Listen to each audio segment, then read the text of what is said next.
Americans can be very exuberant warm people. They often speak fairly loudly compared to other cultures because it is important to be assertive. To international visitors, it may seem as if they are angry. They may be simply expressing their opinions as clearly and directly as possible. Anger is more acceptable in American culture than in some other cultures. If someone if someone feels strong, it may be necessary to let one's feelings show.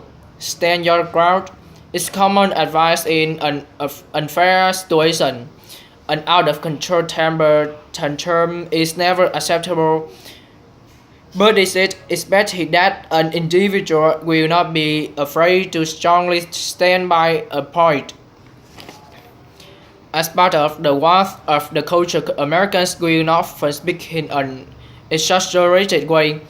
Enthusiasm can sometimes rise to the level of being unbelievable. Great to see you. You look fabulous. Let's have lunch soon.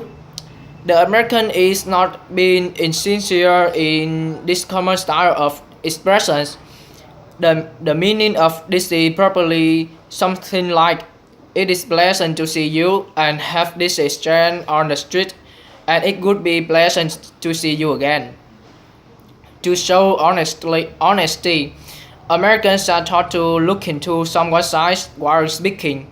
Looking down or elsewhere is seen as a sign of being dishonest or untrustworthy.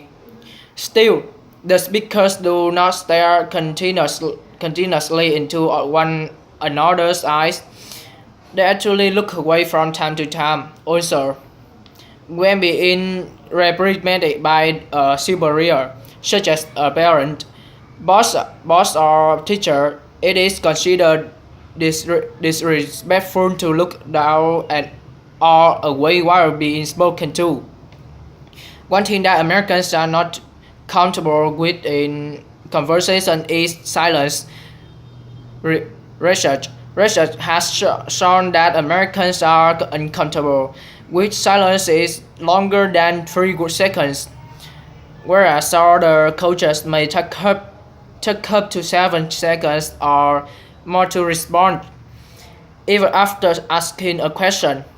If there if if there is a prolonged silence, an American will normally begin talking again without waiting for a response. The 3 second rule does not apply when the participants of the conversation are involved in a nonverbal activity together, such as working on a lab experiment, playing sports, or doing household chores.